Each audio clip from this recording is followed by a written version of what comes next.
Okay, now that you've seen how to define a printer on a regular small system, I will show you how to do it on one large system.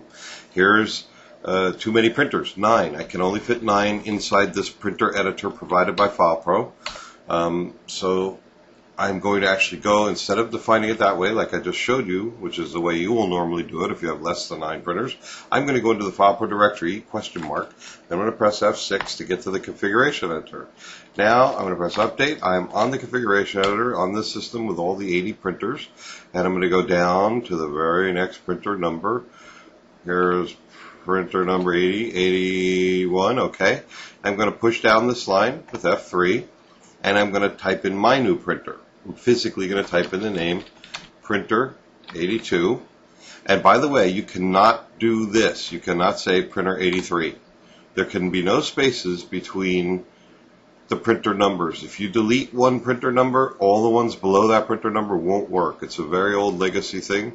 I think in future versions of FilePro this may be fixed, but at this point you could never do this. You could never say printer 83 or printer 85. They have to be contiguous with the last known good working printer. So this is printer 82, and I'm going to give it a name, and I'll call it VG printer, and I'll put a comma here, and I want it to have no codes, no print codes, that we won't be able to do any kind of bold facing and that kind of stuff. And I want to, instead of printing it to an actual printer, I'm going to print it into a file, temp test.prt. If you are on Windows, this file name might be something like c:/test.txt or something, or PRT. It doesn't really matter what you call it, but it's nice if you can edit it with the standard like WordPad and Notepad, so I would call it something like this if you're on Windows. And remember that if you wanted to print into this file,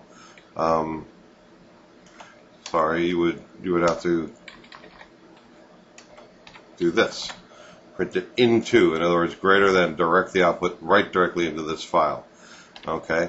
In our case, for the printer above here, we have done that. It's going to go into that file.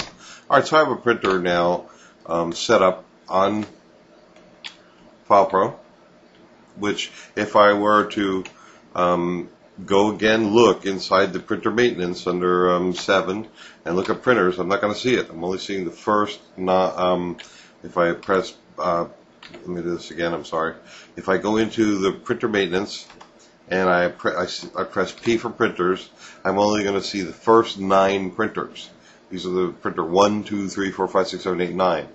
All my 10 through 81 printers are only available for editing and looking at inside the FilePro directory program, where you get a chance to look at the configuration editor, because that's all this printer maintenance does is add printers into the configuration file that FilePro uses.